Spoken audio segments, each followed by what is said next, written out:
Hello everyone, nice to see you again in today's story. On the Boring Channel, we would like to introduce to you an ancient story that science cannot explain. Now we invite you to listen to this story. Hey guys, tonight we're diving deep into the sands of time, back to ancient Egypt, but not the one you always see on the shiny museum posters. Picture this. The colossal statues of Karnak are already ancient, their stone faces weathered by centuries of sun and wind. The air, usually thick with the scent of lotus and temple incense, now carries a faint, almost imperceptible whiff of anxiety. Gold glitters, yes, but it's being counted more carefully, hoarded more desperately. The mighty Nile still flows, lifeblood of the land, but its rhythm feels a little off, like a heartbeat skipping a beat. This isn't the glorious empire-building phase. This is the slow fade, the long goodbye of pharaonic power.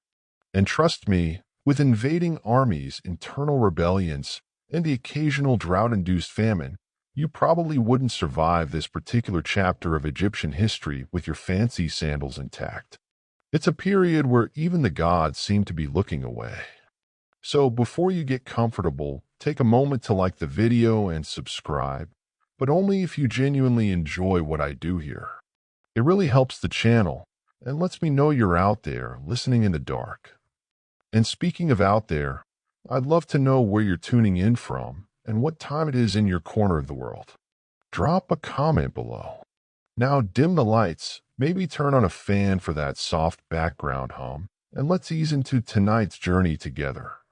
You find yourself in Egypt around the 12th century BC, a time when the echoes of greatness are still loud, but the foundations are starting to tremble. The New Kingdom, that spectacular era of warrior pharaohs like Thutmose III and the magnificent Ramesses II.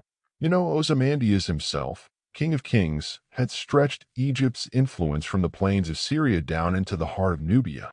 Wealth poured in, gold from the southern mines, cedarwood from Lebanon, exotic animals, and tribute from conquered lands. Temples like Karnak and Luxor grew into sprawling cities of stone, their pylons scraping the sky, their hypostyle halls a forest of colossal columns. For a glorious few centuries, Egypt was the superpower, the top dog, the Las Vegas and Washington, D.C. of the ancient world all rolled into one, but with more sand and arguably better hats. But even the brightest sun must set. The pharaoh on the throne as our story begins to truly unravel is Ramesses III. He's a man with a heavy burden, trying to live up to the monumental legacy of his namesake, Ramesses the Great. And to his credit, he tries. You see him, perhaps, reviewing his troops, his chariot gleaming, as he prepares to face a new and terrifying threat, the Sea Peoples. These mysterious confederations of maritime raiders are sweeping across the Mediterranean, toppling empires, sacking cities. They're like the ancient world's version of a surprise zombie apocalypse, and they've got Egypt in their sights. Ramesses III manages to fight them off in brutal land and sea battles. You can almost hear the clang of bronze on bronze, the desperate cries of men, the splintering of ships. He records his victories in great detail on the walls of his mortuary temple at Medinet Habu, a kind of ancient action movie carved in stone. He saves Egypt for a time. But these wars, they cost. They cost men, they cost resources, and they cost the pharaoh a good deal of sleep, I'd wager. It's not just external threats. Inside the palace, whispers slither through the corridors like asps. There's the infamous harem conspiracy, a plot to assassinate Ramesses III, hatched by one of his secondary wives, Tai, who wanted her son Pentar on the throne. Imagine the tension, the secret meetings in shadowy corners of the vast royal residence, the hushed promises, the fear of discovery. Court documents, preserved on papyrus, tell us it involved dark magic, wax figurines, and a surprising number of high-ranking officials, including butlers and chamberlains. It's a stark reminder that even a god-king is vulnerable. Historians still argue whether the plot actually succeeded in killing Ramesses III or if he died shortly after from other causes, but the conspirators were caught and faced rather unpleasant trials. It's a messy, sordid affair, and it signals a deep rot setting in at the very heart of power. After Ramesses III, the throne passes to a succession of pharaohs, all named Ramesses, from 4 to 11. It's like a band that just keeps adding members with the same name, hoping to recapture the magic of the original lineup, but mostly just fading into a less impressive tribute act. These later Ramessides reign for shorter and shorter periods. Their authority, once absolute, begins to fray. The empire's foreign holdings, those lucrative sources of wealth and prestige in Syria, Palestine, and Nubia, start to slip away. The imperial reach was shrinking faster than your phone battery on a long commute. It's not a sudden collapse, more like a slow deflation. You can feel this decline in the very air of Thebes, the great southern capital. The workers in the royal necropolis at Deir el-Medina, the artisans who craft the lavish tombs in the Valley of the Kings, are no longer regularly paid. Imagine being the skilled painter meticulously detailing a goddess on a tomb wall, your stomach rumbling because your grain rations are weeks overdue. The famous Turin strike papyrus, one of the earliest recorded accounts of a labor strike in history, details their protests. They lay down their tools, chanting, "We are hungry." It's a powerful testament to the growing economic hardship. The state coffers are emptying. Where did all the gold go? Well, some of it is certainly being siphoned off by corrupt officials. And a lot of it is already underground, in the very tombs these workers are meant to be guarding. Tomb robbery becomes rampant, a desperate measure in desperate times, almost like ancient Egypt's most dedicated recycling program, though the pharaohs probably wouldn't have appreciated the sentiment. The grand pronouncements of pharaonic power still echo from temple walls, but they sound increasingly hollow. The divine order, that delicate balance of truth, justice, and cosmic harmony that the pharaoh was sworn to uphold, feels increasingly out of whack. As you walk through the bustling marketplaces, you hear snippets of worried conversation. Prices are rising. Grain is scarce. The sheen is coming off the golden age, revealing something more tarnished beneath. The light of empire, once so dazzling, is undeniably beginning to dim, casting long, ominous shadows across the land of the Nile. You feel the ground shifting beneath your feet, not from an earthquake, but for a more subtle, creeping change in the power dynamics of Egypt. While the Ramesside pharaohs in their northern capital of Pyramus are increasingly preoccupied with just holding onto the reins of a shrinking kingdom, another power base has been steadily growing in the south, in the ancient religious heartland of Thebes. Here, amidst the colossal columns of Karnak Temple, dedicated to the supreme god Ammonius Ra, the high priests of Ammonius are becoming more than just spiritual leaders. They are becoming kings in all but name. Imagine the scene: Karnak Temple, not as a tourist ruin, but as a vibrant, bustling city within a city. Its sacred lake gleams under the Egyptian sun. Thousands of priests, scribes, artisans, and laborers owe their allegiance and their livelihoods not directly to the distant pharaoh, but to the temple administration. The high priest of Ammonius, a position often passed down from father to son or through influential families, controls vast estates, enormous herds of cattle, flotillas of ships on the Nile, and veritable mountains of grain in the temple granaries. Remember those striking workers from Deir el-Medina? The temple of Ammonius often stepped in to pay them when the state failed, further underscoring who really held the purse strings in Upper Egypt. It's like the CEO of a massive multinational corporation also being the archbishop, wielding both economic and spiritual clout that rivals, and perhaps even surpasses, that of the nominal head of state. As the 20th dynasty, the line of Ramesses III and his successors weakens, men like Herihor rise to prominence. Herihor is a fascinating character. He starts as an army officer, but through skill, ambition, and perhaps a healthy dose of divine favor or shrewd political maneuvering, he becomes the high priest of Ammonius at Karnak. But he doesn't stop there.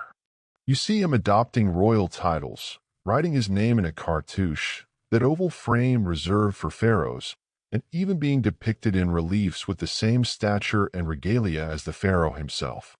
It's a bold move, a slow-motion coup d'etat played out in stone and titles. Historians still argue whether Herihor considered himself a co-ruler with the Ramesside pharaoh in the north, or if he was effectively declaring an independent Theban state. It's a delicate dance of diplomacy and power. He never officially declares himself the pharaoh of all Egypt, but in Thebes, his word is law. This period is often referred to as the Renaissance of Wenamun, only facetiously by some Egyptologists, or more formally the Third Intermediate Period, a rather bland name for such a dynamic and transformative era. The Report of Wenamun, a famous literary text from this time, paints a vivid picture of Egypt's diminished international standing. Wenamun is an official of the Karnak temple sent to Byblos in Lebanon to procure cedar wood for the sacred bark of Ammonius. In generations past, an Egyptian envoy would have been received with immense respect and the timber practically handed over. But Wenamun? He's treated with disdain, robbed, and forced to haggle endlessly. The prince of Byblos openly mocks him, saying, "Ammonius thunders in the sky. But what kind of paltry expeditions are these they've had you make?"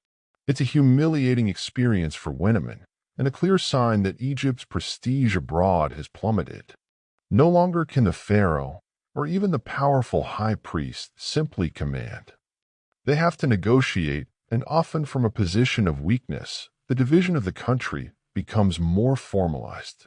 While a Ramesside pharaoh, Ramesses XI, still technically rules from the north, the high priest Piank, Herihor's successor, is waging wars in Nubia, not on behalf of the pharaoh, but ostensibly to reclaim lost territories for Ammonius. It's a subtle but significant shift. The armies are loyal to the temple, the spoils of war enrich the temple, and the glory accrues to the high priest. It's as if the Vatican suddenly had its own army conquering provinces in its name, while the King of Italy just watched. A quirky tidbit from this era is the phenomenon of divine oracles becoming a major tool of governance in Thebes. Need to make a big decision? Don't consult your advisors, consult the god. A statue of Ammonius will be carried in procession, and questions would be put to it. The statue would then nod or move in a certain way, interpreted by the priests to indicate the god's will. Of course, it's highly likely the priests had a hand, literally, in guiding these divine pronouncements. Herihor himself extensively used oracles to legitimize his actions, claiming that Ammonius had personally appointed him to his high offices. It's a clever way to bypass traditional lines of authority and claim a direct mandate from the gods, making your decisions unchallengeable. Try arguing with a 2-ton statue that just said, "Yes.so," you have a situation where Egypt is effectively split. The north, around the delta, is still under the nominal control of the last Ramesside pharaohs. But the south, the vast expanse of Upper Egypt centered on Thebes, is ruled by the high priests of Ammonius. They are building their own monumental structures, commissioning their own statues, and even dating official documents by their own reignal years, distinct from those of the pharaoh in Pyramus. They aren't usually depicted wearing the double crown of Upper and Lower Egypt. They often wear priestly regalia or a simpler cap crown, but their power is undeniable. It's a testament to the enduring strength of the Ammonius cult and the strategic accumulation of wealth and influence by its clergy over centuries. The pharaoh's divine mandate, once the cornerstone of Egyptian society, is now being seriously challenged, not by foreign invaders just yet, but by his own high priests, who have essentially built a parallel state within the state, all under the watchful gaze of their ram-headed god. The very definition of pharaoh is becoming complicated. The death of Ramesses XI, the last pharaoh of the once mighty 20th dynasty, around 1070 BCE, doesn't so much cause a crash as a quiet sigh of resignation. The old order has well and truly faded. And into this power vacuum, new players step forward, not from the traditional Egyptian heartlands, but from an unexpected direction, the west. For centuries, Libyan tribes, often referred to as the Meshwesh or Ma, have been settling in the Nile Delta. They came sometimes as raiders, sometimes as mercenaries in the Pharaoh's armies. Remember Ramesses III fighting Moth, and sometimes as peaceful immigrants looking for a better life.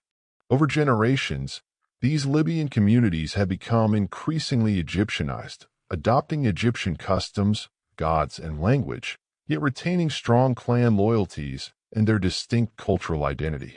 Think of it like a long-term immigration wave eventually producing community leaders who become national figures.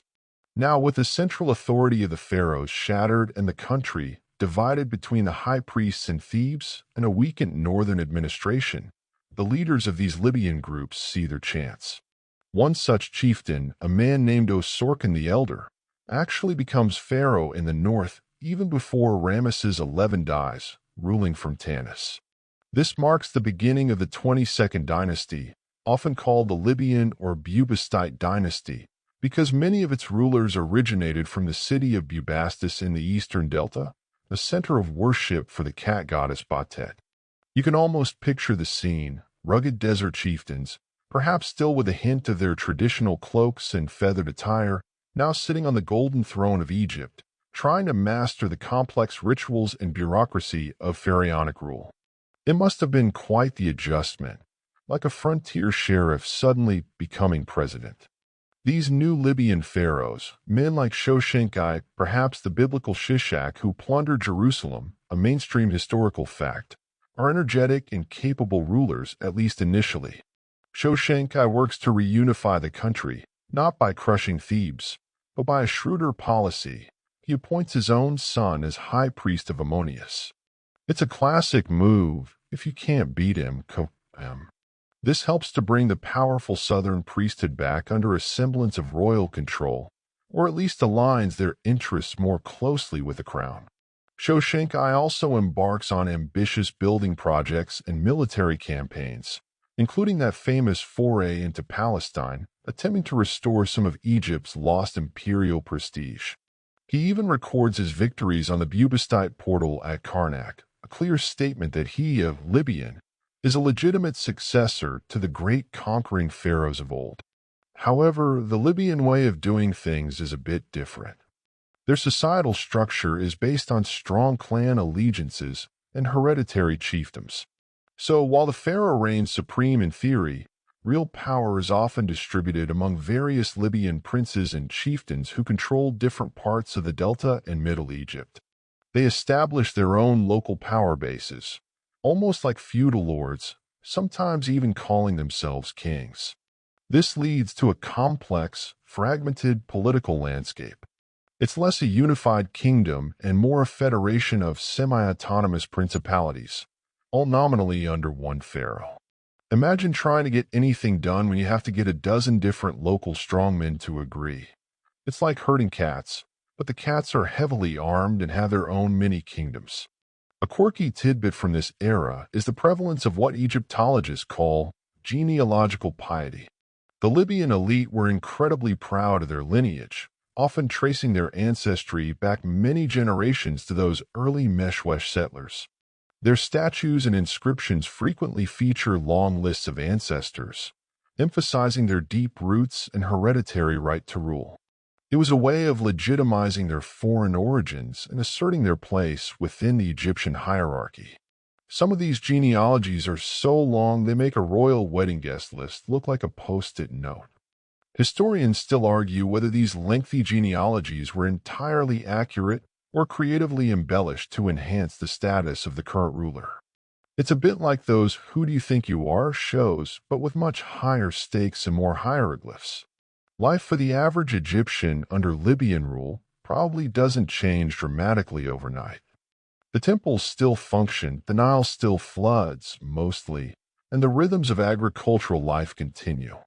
But there's a sense that the central authority is more diffuse. Local bigwigs might have more say in your daily life than the distant pharaoh. And there's always the potential for squabbles between these Libyan princelings to flare up into localized conflicts.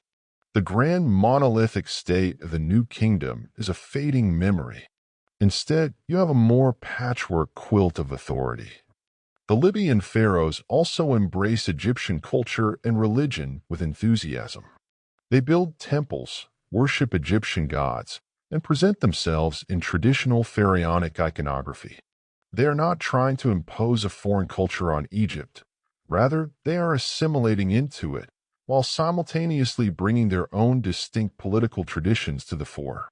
This period sees a flourishing of bronze work, particularly statues of gods and goddesses and fine metal casting.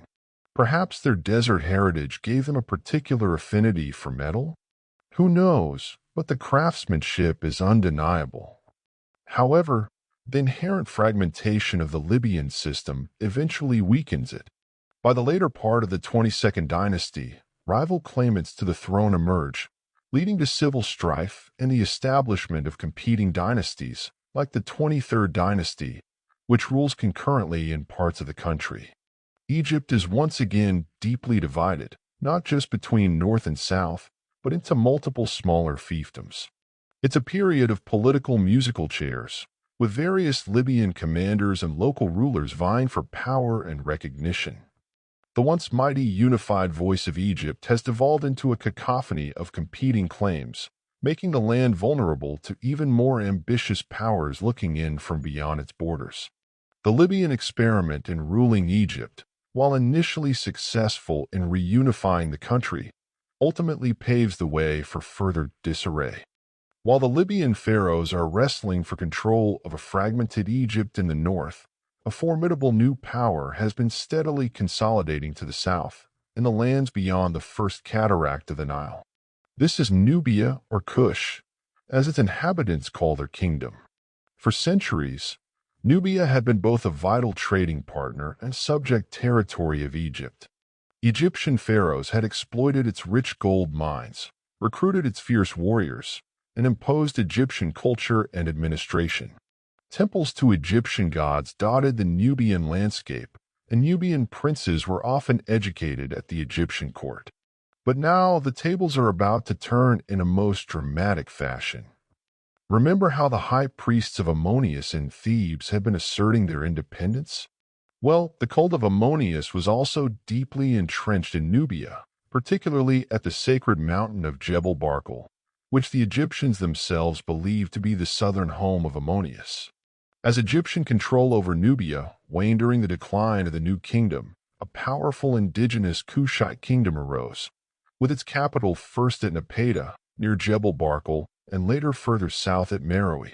These Kushite rulers saw themselves not as foreign conquerors, but as true champions of Egyptian tradition and, particularly, of the god Ammonius. They viewed the squabbling Libyan princelings in the north with disdain, believing that Egypt had lost its way, straying from it in the proper worship of the gods. They saw it as their sacred duty to intervene and restore order to the beloved northern motherland. It's a fascinating reversal, the former colony coming to save the former colonizer from itself. Around the mid-8th century BCE, a Kushite king named Kashta makes the first moves, extending his influence northwards into Upper Egypt, even getting his daughter, Amenertis, adopted as the future god's wife of Ammonius in Thebes. This was a hugely influential religious and political office held by women, controlling vast temple estates. Installing his daughter in this role was a masterstroke, giving the Kushites significant leverage in the Theban region. But it's Kashta's son, Pi, sometimes written Pianki, who truly makes his mark. Pi is a figure of immense energy and religious zeal. You can picture him, a strong Nubian warrior, deeply pious, looking north at the disarray in Egypt, a land divided amongst at least 4 different rulers, including Pefjawibast of Heracleopolis, Nimlud of Hermopolis, and the powerful Tefnact of Sais in the western delta, who was trying to consolidate the north under his own rule. Pi sees Tefnact's ambitions as a threat to Ammonius and to the proper order of things. So, around 730 BCE, he launches a full-scale invasion of Egypt. His campaign is meticulously documented on the victory stele of Pi, a magnificent granite slab covered in hieroglyphs, which is one of the most remarkable historical documents from ancient Egypt. It reads like an epic poem, full of vivid descriptions of battles, sieges, and Pi's unwavering devotion to Ammonius. Pi's army, bolstered by Nubian archers famed for their skill, sweeps northwards. He besieges cities, demands submission, and according to his stele, is particularly incensed by the news that Nimlot of Hermopolis has let his horses starve during the siege. Pi was a great lover of horses, a quirky tidbit that humanizes this mighty conqueror. He tells the defeated rulers, "An oath has been sworn by me, as Ra loves me. I will not forget the stables of horses except those that are hungry." One by one, the northern rulers capitulate. The stele describes them coming to Pi, their noses touching the ground, to offer their allegiance. Pi doesn't oppose all of them. He allows them to continue as vassal rulers, but they are now firmly under his authority. He then sails triumphantly back to Napata, laden with plunder, having unified Egypt in a way it hadn't been for generations.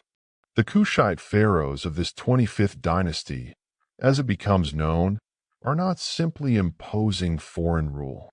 They are deeply enamored with Egyptian culture, particularly its older forms. They see themselves as restorers of tradition.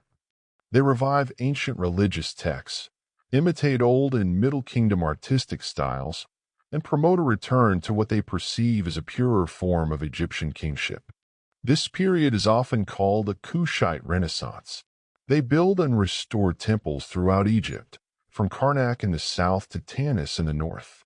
Their statues often depict them with distinctly Nubian features, darker skin, fuller faces, and characteristic Kushite regalia, such as a cap crown with two uraei, cobras, instead of the traditional single uraeus of Egyptian pharaohs, symbolizing their rule over both Nubia and Egypt. It's a bold statement of their dual heritage and their vast domain. One of the great debates among historians is the extent to which the Kushites were truly Egyptianized versus how much they retained their distinct Nubian identity while ruling Egypt. Were they simply adopting Egyptian forms to legitimize their rule, or did they genuinely see themselves as inheritors and preservers of pharaonic civilization? The evidence suggests a complex blend of both. They were undeniably Kushite, yet they were also deeply committed to the Egyptian cultural and religious framework. They were outsiders who became the ultimate insiders, the self-proclaimed saviors of a civilization they had long admired and, in part, been shaped by pharaohs like Shabaka, Shabiku, and Taharka, the biblical Taraka, who famously confronted the Assyrians, rule over a combined Egypto-Nubian empire that stretches from the Mediterranean coast deep into modern-day Sudan. Taharka, in particular, is a prolific builder, undertaking significant construction projects at Karnak, Medinet Habu, and his Nubian capital. He erects colossal statues of himself, every inch the mighty pharaoh. For a while, it seems as if Egypt, under these strong southern rulers, might be on the cusp of a new golden age.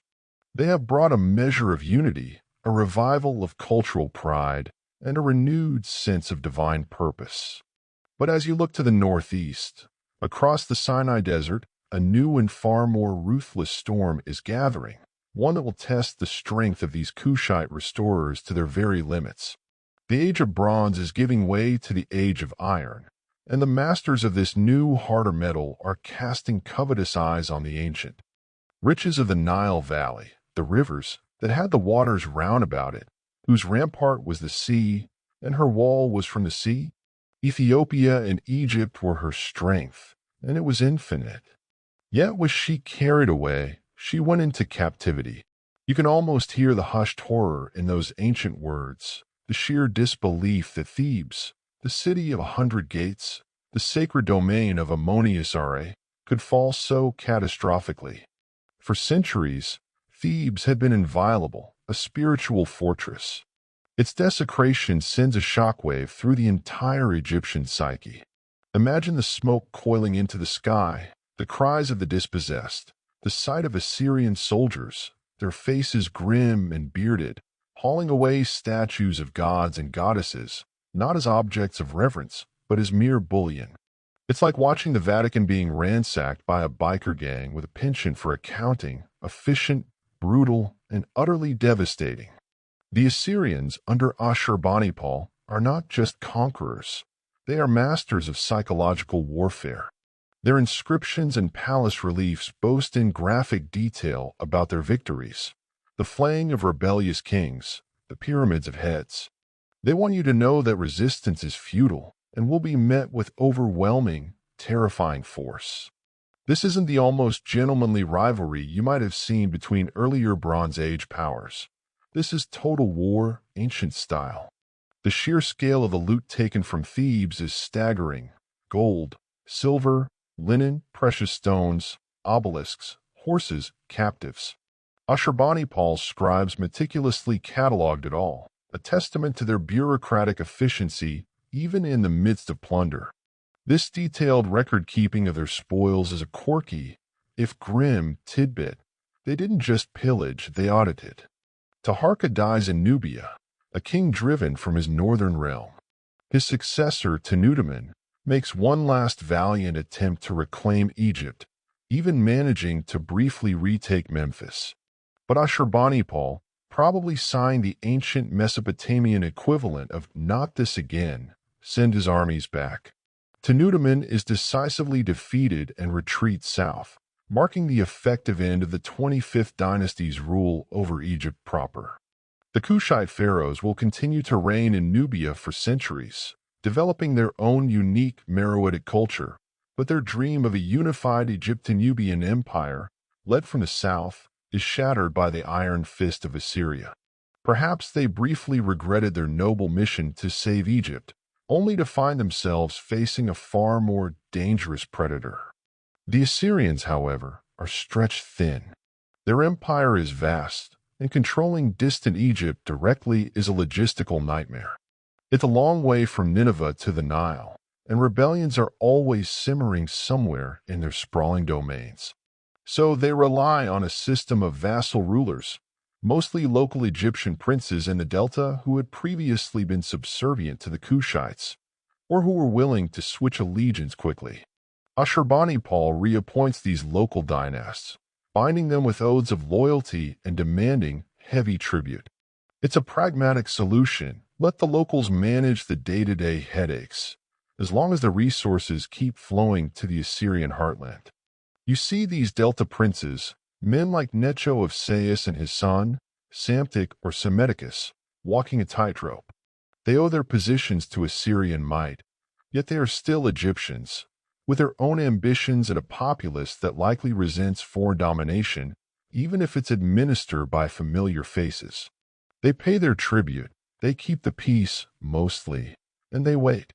Historians still argue whether the Assyrian occupation was primarily about systematic resource extraction and controlling trade routes, or if it was more focused on strategic geopolitical denial, preventing Egypt from meddling in Assyrian affairs in the Levant.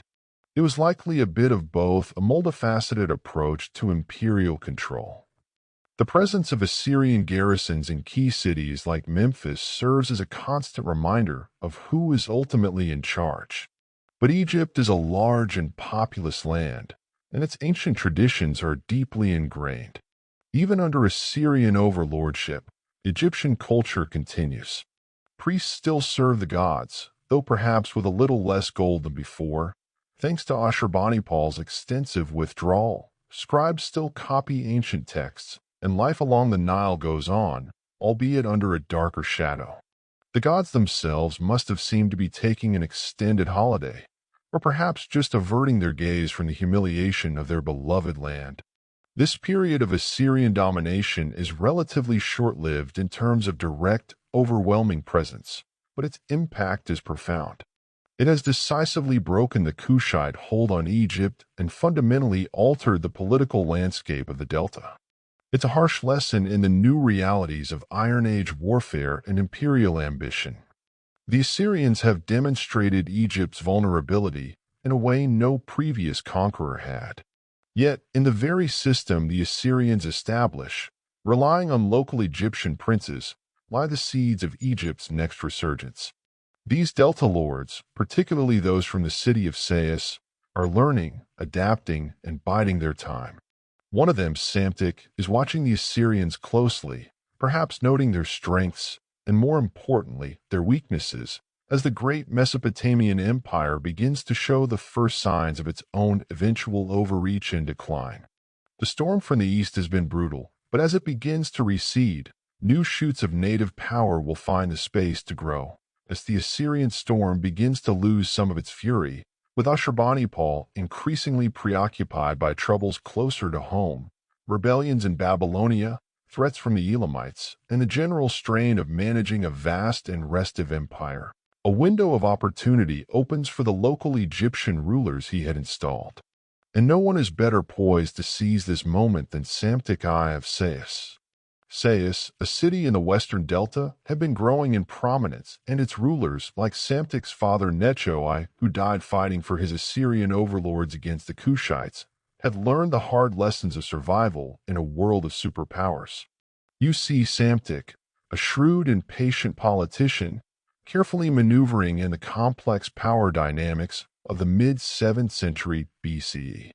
Psamtik I is the founder of the 26th dynasty, often called the Sate dynasty. His rise is a masterclass in diplomacy, military strength, and a bit of luck. He doesn't just declare independence overnight. Initially, he is still a loyal Assyrian vassal. But as Assyrian power wanes, he gradually extends his authority, first over the other Delta principalities, then slowly but surely southwards. He achieves this through a combination of astute alliances, military campaigns, and by cleverly co-opting existing power structures. For instance, he arranges for his daughter, Nitocris to be adopted as the heiress to the powerful and wealthy position of God's wife of Ammonius in Thebes. Remember Kashta the Kushite doing something similar? Psamtik uses the same playbook, ensuring his influence and control over the traditionally autonomous Theban region. It's a move that shows he understands the deep-seated importance of religious legitimacy in Egypt. A key factor in Psamtik's success is his use of foreign mercenaries.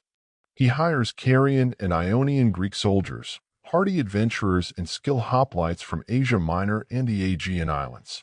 The Greek historian Herodotus, writing a couple of centuries later, tells a charming, if possibly legendary, story about how Psamtik was told by an oracle that bronze men would come from the sea to help him. When Greek pirates, clad in bronze armor, are shipwrecked on the coast, Psamtik recognizes them as the fulfillment of the prophecy and enlists their aid. Whether the oracle story is true or not, the presence of these Greek mercenaries is a historical fact. They provide Psamtik with a loyal fighting force, beholden only to him, not to local Egyptian loyalties, giving him a crucial military edge. It's a bit like having your own private security firm that also happens to be an elite army, and they don't mind a bit of Mediterranean groaning, obviously, about the heat. The Sate period is often described as a renaissance, a conscious effort to recapture the glories of Egypt's past. There's a deliberate archaism in art and literature. Scribes meticulously copy text from the Old and Middle Kingdoms. Sculptors emulate the styles of those earlier, perceived golden ages. Statues from the Sate period are known for their exquisite craftsmanship, serene expressions, and a certain refined elegance. It's as if Egypt is trying to heal itself from the trauma of recent invasions and divisions by looking back to its most stable and powerful eras. This isn't just nostalgia. It's a political statement, an assertion of continuity and legitimacy. The Sate pharaohs are saying, "We are the true heirs of the great pharaohs of old." Psamtik I rules for over half a century, a remarkably long reign that brings much-needed stability. He successfully reunifies Egypt, throwing off the last vestiges of Assyrian control. By 656 BCE, Assyrian garrisons are largely gone or ineffective, and pushing the last Kushite influences back south beyond Elephantine. Egypt is once again an independent, unified kingdom under a native Egyptian pharaoh. You can imagine a collective sigh of relief rippling down the Nile. The sense of renewed pride and purpose must have been palpable. Temples are restored, trade flourishes, and Egypt begins to reassert itself on the international stage, albeit more cautiously than in the New Kingdom heyday.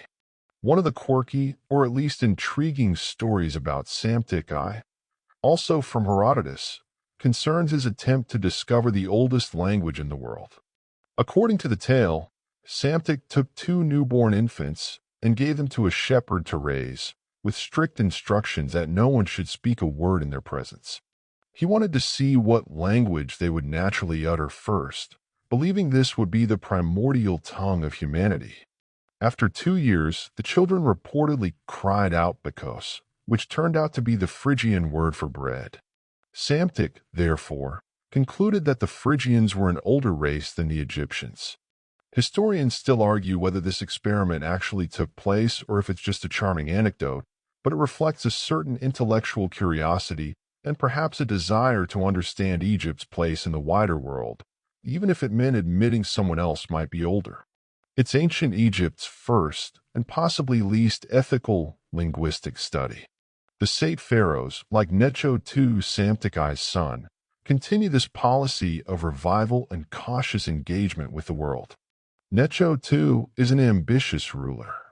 He begins the construction of a canal linking the Nile to the Red Sea, a precursor to the modern Suez Canal, a massive undertaking that, according to Herodotus, cost the lives of 120,000 workers before Necho eventually abandoned the project. He also builds up Egypt's naval power, commissioning Phoenician sailors to circumnavigate Africa, a feat they apparently accomplished over 3 years, sailing down the Red Sea, around the southern tip of Africa, and back through the Pillars of Hercules, Straits of Gibraltar. This circumnavigation is a mainstream historical fact reported by Herodotus, though some modern scholars still debate its historicity and exact route. If true, it was an astonishing feat of exploration for its time. Necho II also gets involved in the complex power struggles following the collapse of the Assyrian Empire. He marches into Syria-Palestine, trying to prop up the remnants of Assyrian power against the rising Babylonians and Medes. It's a strategic move to keep a buffer between Egypt and the new Mesopotamian superpower Babylon. He even defeats and kills King Josiah of Judah at the Battle of Megiddo in 609 BCE, an event recorded in the Old Testament. However, Necho's ambitions are ultimately checked by the Babylonian crown prince, Nebuchadnezzar II, yes, that Nebuchadnezzar, at the decisive Battle of Carchemish in 605 BCE. This defeat effectively ends Egypt's hopes of re-establishing a major empire in Asia. Egypt is strong and independent, but it's no longer the dominant regional superpower it once was. The Sate revival is real, but it has its limits, dictated by the new balance of power in the ancient world. The focus shifts more towards internal development, trade, and a strong defense, a more insular but stable approach to statecraft. The Sate dynasty, under pharaohs like Psamtik and Necho II, had managed to steer Egypt back to a course of stability and relative prosperity. You see a land that, while perhaps not boasting the far-flung imperial reach of the New Kingdom, is nevertheless secure, well-administered, and culturally vibrant. The archaizing art continues to flourish. Greek traders have established a significant presence at the city of Naucratis in the Delta, a sort of special economic zone for Greeks, and Egyptian grain and papyrus are sought-after commodities throughout the Mediterranean world. There's a sense of careful optimism, a feeling that Egypt has weathered the storms of Kushite rule and Assyrian invasion and found its footing once more. But as the 6th century BCE unfolds, a new colossal power is rising in the east, a power that will dwarf even the Assyrians and Babylonians in its sheer scale and ambition, the Achaemenid Persian Empire. You can almost feel the geopolitical temperature changing. The Babylonians, under Nebuchadnezzar II and his successors, had been the dominant force in Mesopotamia and the Levant after the fall of Assyria. Egyptian pharaohs like Apries and Amasis, almost II, had engaged in a careful balancing act, sometimes skirmishing with Babylon over influence in Palestine, sometimes forming alliances. Amasis, who enjoyed a long and prosperous reign circa 570 to 526 BCE, was a particularly astute statesman. He cultivated strong ties with Greek city-states, further encouraged Greek merchants, and maintained a powerful navy. He even married a Greek princess from Cyrene. It's a period of cosmopolitan engagement, with Egypt looking outwards, particularly towards the Aegean world. You might see him inspecting a newly built trireme, its Greek crew looking on, or perhaps examining fine pottery imported from Corinth or Athens. It's a pragmatic approach. If you can't beat all your potential enemies, make friends with some of them. However, the rise of Cyrus the Great of Persia in the mid-6th century BC changes everything. Cyrus is a figure of almost legendary status, a brilliant military strategist, and a surprisingly tolerant empire builder. He first unites the Medes and Persians, then conquers the Lydian kingdom of Croesus in Asia Minor, famous for its wealth. Riches Croesus comes from him. And then in 539 BCE, he takes Babylon, seemingly without a major battle. Suddenly, this new Persian empire stretches from modern-day Turkey to the borders of India. Egypt, once a peer of Babylon, now finds itself facing a superpower of unprecedented scale. It's like being the regional boxing champion and then suddenly finding yourself in the ring with a heavyweight who owns the entire league. The pharaoh Amasis is well aware of the growing Persian threat. He strengthens Egypt's defenses, builds alliances, including with Polycrates, the powerful tyrant of Samos in the Aegean, and prepares for the inevitable confrontation.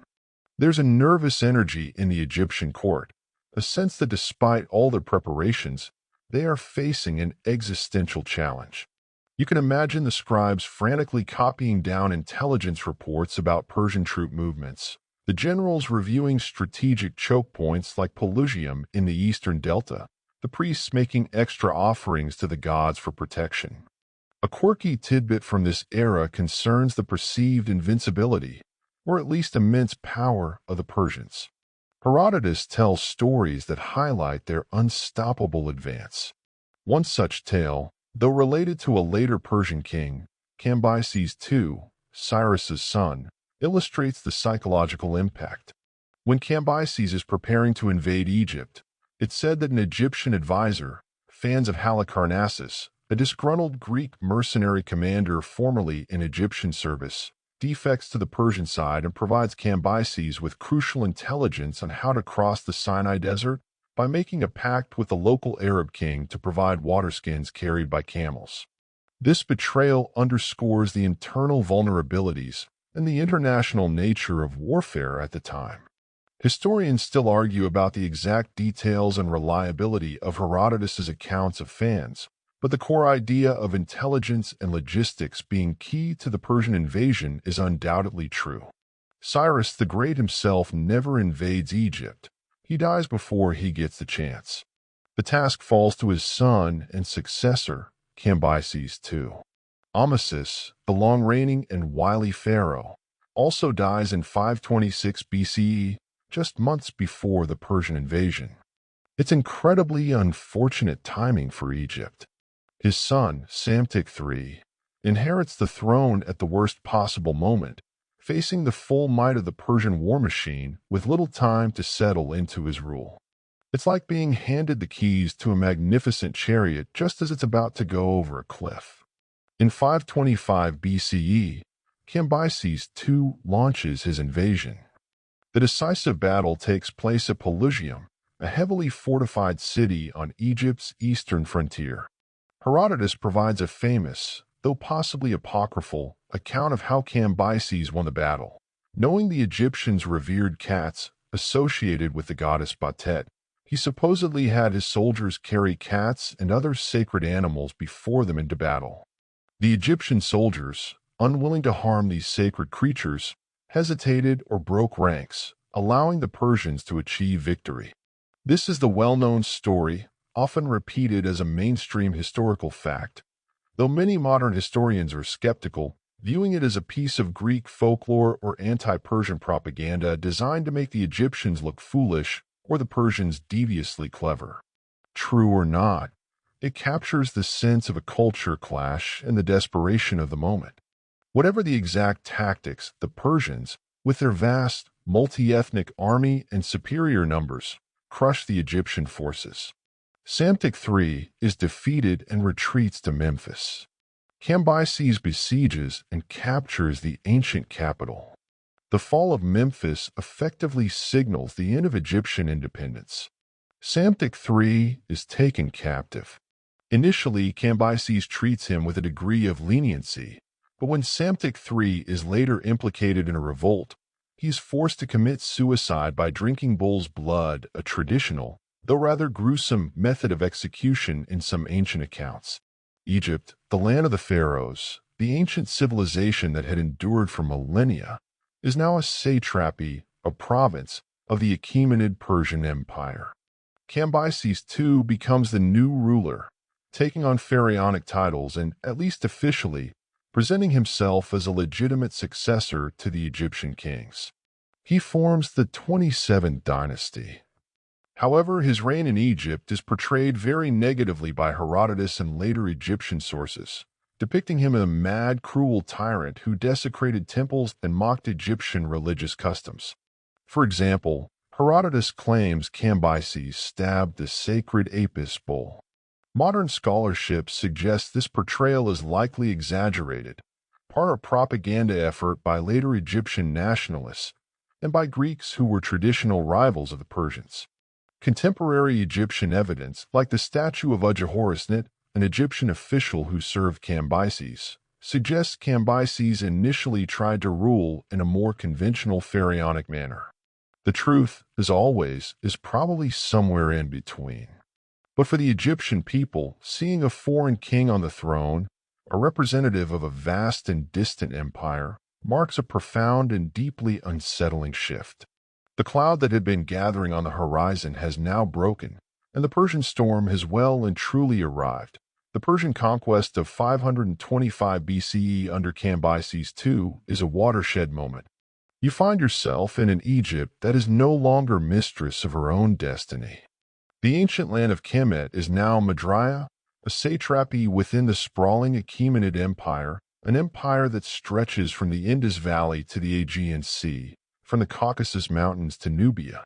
The pharaoh is no longer an Egyptian god-king residing in Memphis or Thebes, but a distant great king of Persia, ruling from Susa or Persepolis, represented locally by a satrap, a provincial governor. It's a profound psychological adjustment for a civilization that had, for most of its long history, been a dominant power in its own right. Imagine the White House suddenly being a regional office for administration based in, say, Beijing or Moscow. The shock to the national identity would be immense. Life under the satraps, however, isn't necessarily one of constant, brutal oppression for everyone, despite the negative press Cambyses gets from Herodotus. The Persians, particularly under Darius I, who succeeds Cambyses after a period of internal turmoil in Persia, are generally pragmatic administrators. Their primary concerns are tribute, loyalty, and stability. As long as the taxes flow, the strategic resources like grain and Egyptian fighting men for the Persian army are provided, and there are no major revolts, they tend to allow a fair degree of local autonomy in cultural and religious matters. Darius I, in particular, seems to have made an effort to be seen as a legitimate pharaoh. He undertakes building projects in Egypt, including work at temples like Hybes and the Kurga Oasis, and he even codifies Egyptian law. His famous Suez Canal, a precursor to Nechotu's attempt, actually succeeded in linking the Nile to the Red Sea for a time, a mainstream historical fact that significantly boosted trade. He presents himself in Egyptian reliefs wearing pharaonic regalia and using traditional Egyptian royal titulary. It's a classic imperial strategy, co-opt local traditions to legitimize foreign rule. You'd see Persian officials, soldiers, and merchants becoming a more common sight in Egyptian cities, particularly in administrative centers like Memphis. Aramaic, the lingua franca of the Persian Empire, is widely used for official documents and correspondence, alongside Egyptian hieroglyphs and Demotic script. The presence of a Persian garrison is a constant reminder of who holds ultimate authority. For the Egyptian elite, priests, local nobles, scribes, this means navigating a new political reality. Some collaborate, finding opportunities for advancement within the Persian system.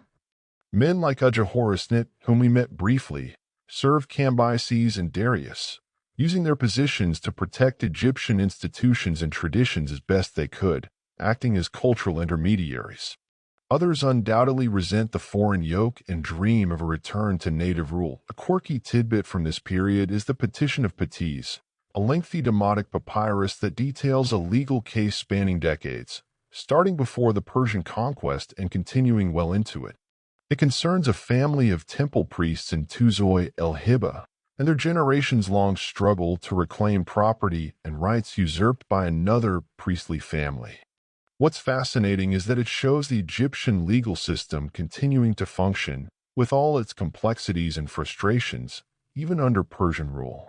The litigants appeal to various officials, including those with Persian names, showing the intertwining of the two administrative systems. It's a slice of everyday bureaucratic life, a reminder that even under a mighty empire, people still squabble over inheritance and local influence. Historians still argue whether the Persian administration significantly altered existing Egyptian legal practices or largely adopted and worked within them. The Petition of Patiz suggests a complex blend, with new layers of imperial oversight added to long-standing local procedures. The economic impact of Persian rule is significant. Egypt is a wealthy province, often referred to as the breadbasket of the Persian Empire. The satrapy is expected to pay substantial tribute in gold, silver, and grain. This tribute, while enriching the Persian crown, undoubtedly places a burden on the Egyptian populace. You might see tax collectors, more efficient and perhaps more demanding than before, making their rounds. However, the Persian Empire also facilitates trade on an unprecedented scale. The royal road, improved infrastructure, and the common currency, the Persian daric, connect Egypt more firmly to a vast economic network stretching across Asia. This brings new goods, new ideas, and new opportunities for some, even as it drains resources through taxation for others. Religious life continues, though perhaps with some adjustments. The great temples still function, rituals are performed, and the local priesthoods retain considerable influence. Darius I, as mentioned, shows respect for Egyptian religious traditions. However, there are also instances of tension. The Persians are Zoroastrians, and while generally tolerant, their monotheistic or dualistic tendencies might occasionally clash with Egypt's polytheistic practices. Any perceived disrespect to Egyptian gods by Persian officials or soldiers could become a flashpoint for resentment. The memory of Cambyses' alleged outrages, true or not, likely lingered. You'd also find communities of other peoples from across the Persian Empire living in Egypt. Most notably, there's a significant Jewish military colony at Elephantine, an island in the Nile near Aswan, at Egypt's southern border. These Jewish soldiers serve as border guards for the Persians. Their Aramaic papyri, discovered in the early 20th century, provide an incredible window into their daily lives, their religious practices, including their own temple to Yahweh, which sometimes caused friction with the local priests of the ram-headed god Khnum, and their interactions with both the Egyptian population and the Persian administration. It's a reminder of the multicultural nature of the Persian Empire and of Egypt's place within this diverse world.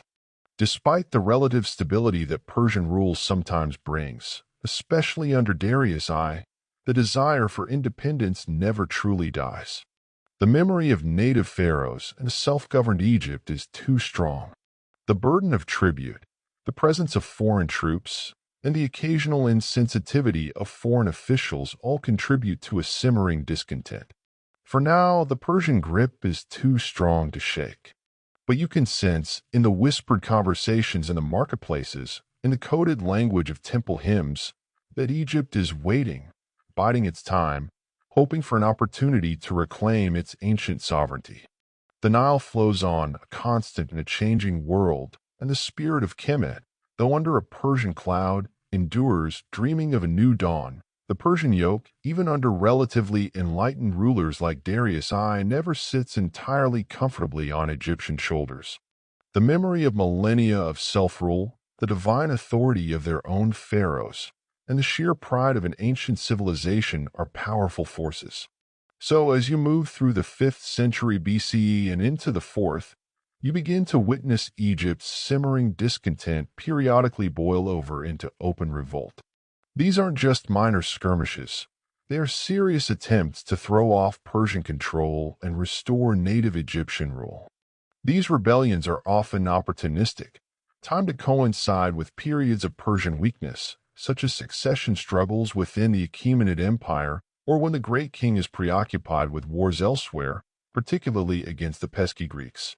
The first major revolt occurs in the 480s BCE, during the reign of Xerxes I, the Persian king famous for his invasion of Greece, depicted in the movie 300. This rebellion is brutally crushed by Xerxes, who is said to have imposed even harsher measures on Egypt afterwards, perhaps contributing to his negative reputation in Greek sources. But the spirit of resistance is not extinguished. A more significant and prolonged period of rebellion takes place starting around 460 BCE, led by a Libyan prince from the western delta named Inaros II.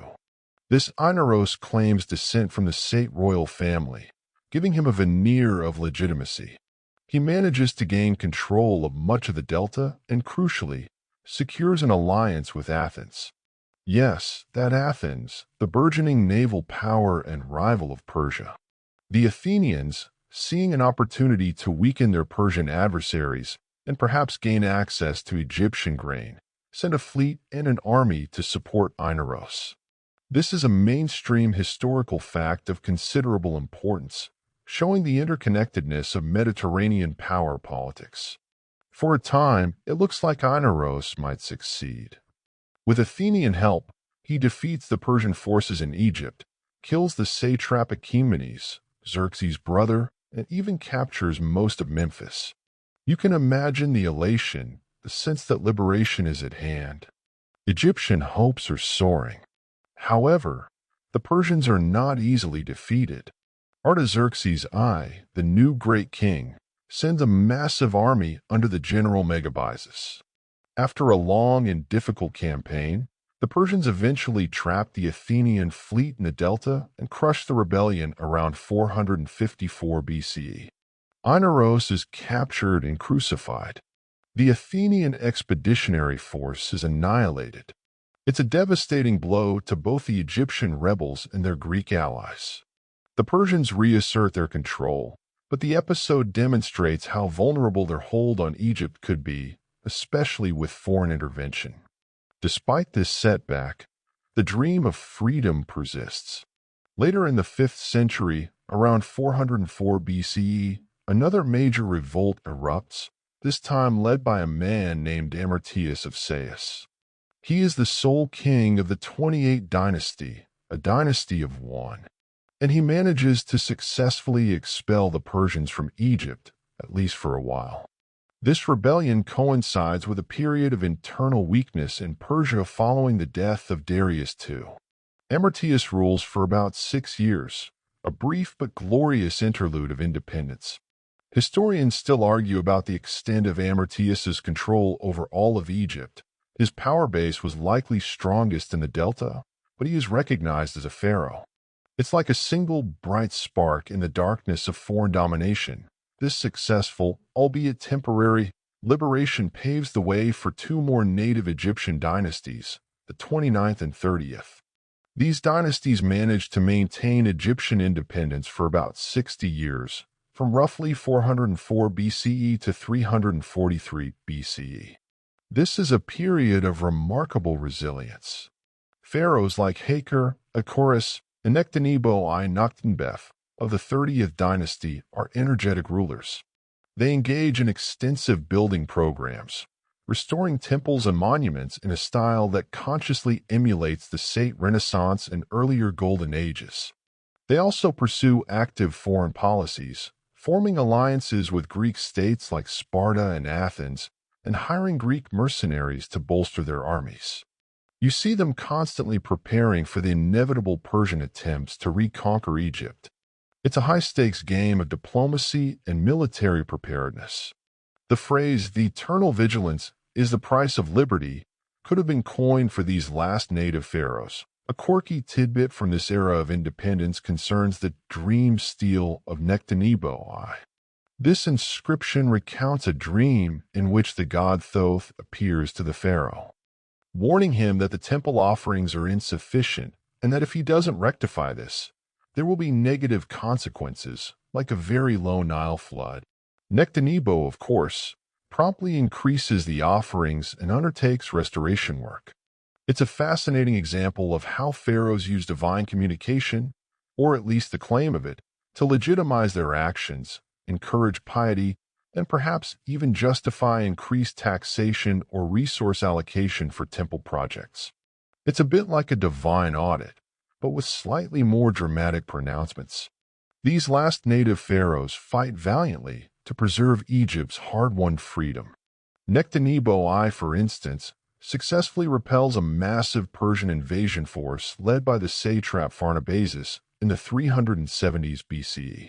He employs clever tactics, including using the annual Nile inundation to his advantage, flooding the land to bog down the Persian army. You can almost picture the scene: Persian chariots stuck in the mud, supply lines cut, and the Egyptian forces, more familiar with the terrain, harassing them. It's a David versus Goliath situation, and for a time, David is winning. However, the Persian Empire, despite its internal troubles, remains a formidable adversary with vast resources. The Egyptians rely heavily on Greek mercenaries, which are expensive and not always reliable. Internal cohesion within Egypt can also be a problem, with potential rivalries between different factions or powerful priestly families. The pressure from the east is relentless. Each Persian attempt at reconquest might be repelled, but it drains Egyptian resources and resolve. You sense a growing weariness, a feeling that they are fighting against overwhelming odds. This brief spark of freedom, this late flowering of native rule, is precious but fragile. The shadow of the great king in Susa still looms large, and he has not forgotten the rich prize that is Egypt. The brave pharaohs of the 29th and 30th dynasties are holding the line, but for how long can they withstand the might of an empire determined to reclaim its lost province? The 60-odd years of Egyptian independence, hard-won by figures like Amartius and defended so valiantly by the pharaohs of the 29th and 30th dynasties, such as Nectanebo I, feel like a precious, sunlit interlude.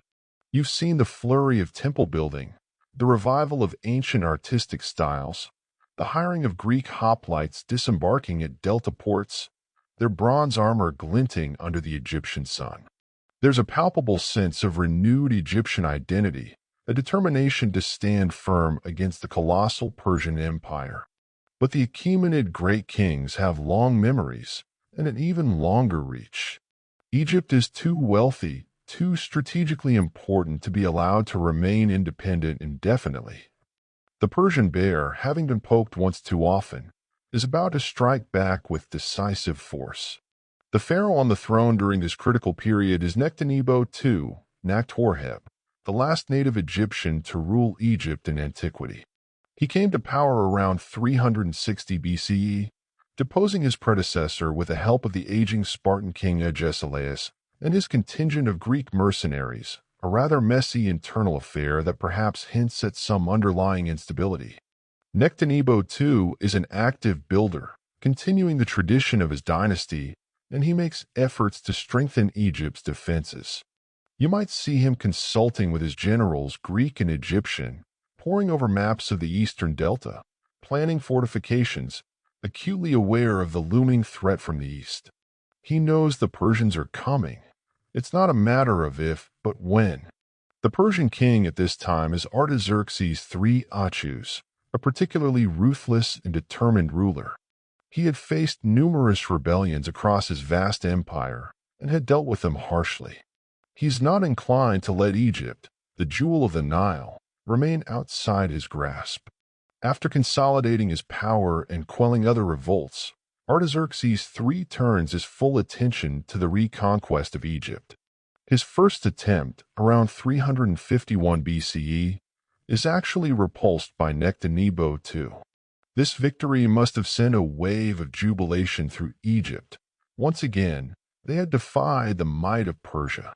It also has wider repercussions, encouraging other regions under Persian control, like Phoenicia and Cyprus, to revolt, thinking the great king was perhaps not so invincible after all. This, however, only steels Artaxerxes III's resolve. He spends the next few years methodically crushing these other rebellions, ensuring his rear is secure before launching an even larger, more carefully prepared invasion of Egypt. This time he assembles a massive force, including a large fleet and tens of thousands of Greek mercenaries of his own. The best soldiers money can buy are now fighting on both sides, a common feature of warfare in this period. It's an ancient arms race, and the Persians simply have deeper pockets. One of the mainstream historical facts here is the sheer scale of Artaxerxes III's invasion force in his second attempt, around 343 BCE. Ancient sources speak of hundreds of thousands of men. Though these numbers are likely exaggerated, the reality was still overwhelming. Nectanebo II and his forces prepare to meet this onslaught. The key defensive point, as always, is Pelusium in the eastern delta. But this time the Persians, guided by experienced Greek commanders like Mentor of Rhodes, who had previously fought for Nectanebo II, but then switched sides. Loyalty was a flexible concept for many mercenaries. Employ clever strategies. They managed to outflank some of Nectanebo's positions and land troops further west in the delta, bypassing some of the strongest fortifications. The fighting is fierce, but the numerical superiority and strategic acumen of the Persian forces begin to tell point one by one.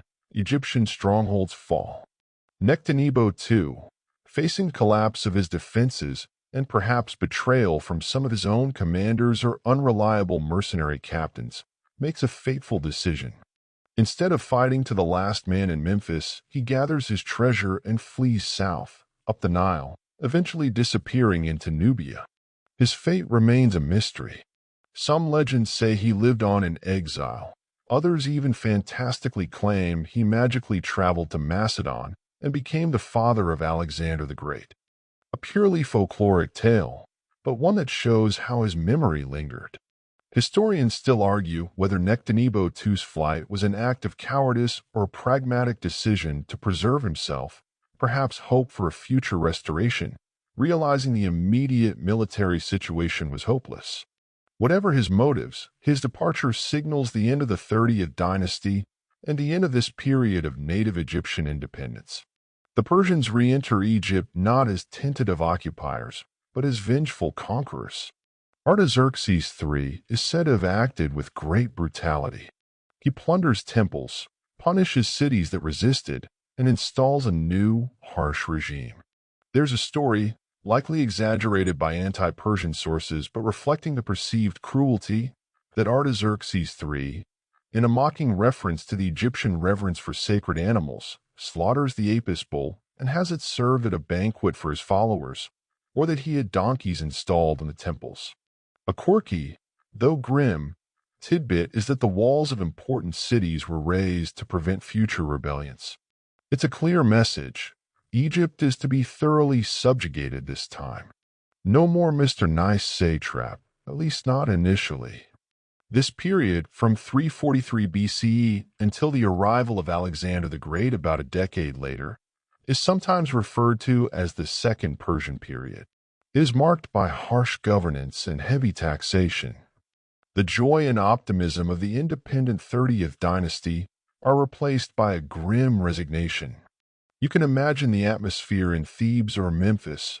Persian garrisons are re-established, Officials loyal to the great king are put in charge, and any hint of dissent is ruthlessly suppressed. The Egyptian priests, who had enjoyed royal patronage under Nectanebo II, now find their temple treasuries looted and their influence curtailed. The spark of freedom, which had burned so brightly for 2 generations, is brutally extinguished. Egypt is once again Madraya, a province bleeding resources for a distant master. The hopes that had soared with the victories of Nectanebo I and the defiance of Nectanebo II are dashed. The gods, it seems, have once again turned their faces away from Egypt, or perhaps they too are cowering before the might of the Persian king. The ancient land, which had resisted so many invaders and reasserted its identity time and again, now lies under a heavy shadow. But even as Artaxerxes III cements his control, far to the west, in the small kingdom of Macedon, a young prince is growing up, a prince who will soon unleash a storm upon the Persian Empire itself, a storm that will change the destiny of Egypt and the entire ancient world forever. The pendulum of power is about to swing again, and this time it will swing with unprecedented force from an entirely unexpected direction. The decade following Artaxerxes III's reconquest of Egypt is a grim one. You feel the heavy hand of Persian rule, perhaps even more oppressive than before. The memory of Nectanebo II's flight south is still fresh, a symbol of extinguished hope.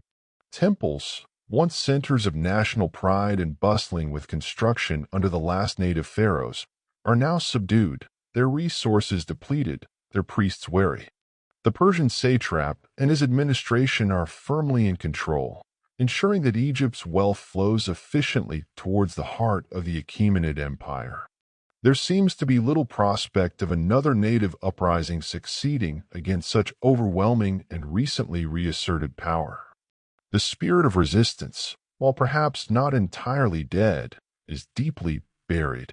But while Egypt languishes under this renewed Persian domination, monumental changes are afoot in the wider Mediterranean world. In the kingdom of Macedon, north of Greece, King Philip II has forged a formidable professional army and, through a combination of diplomacy and military might, has brought most of the often squabbling Greek city-states under his control, or at least into an alliance known as the League of Corinth. His ambition, cut short by his assassination in 336 BCE, was to lead a pan-Hellenic army to invade and liberate the Greek cities of Asia Minor from Persian rule, and perhaps even to topple the Persian Empire itself. That colossal task falls to his son, a young man barely 20 years old, Alexander. Later, he'll be known as Alexander the Great. You see this young, energetic, and incredibly ambitious king taking up his father's cause with even greater zeal. In 334 BCE, Alexander crosses the Hellespont into Asia Minor with his Macedonian and Greek army. What follows is a series of astonishing victories against the forces of the Persian great king Darius III, not to be confused with Darius I or II. The Battle of the Granicus, the Battle of Issus, these are names that will echo through history. Alexander's military genius, the discipline of his Macedonian phalanx, and the effectiveness of his companion cavalry prove irresistible.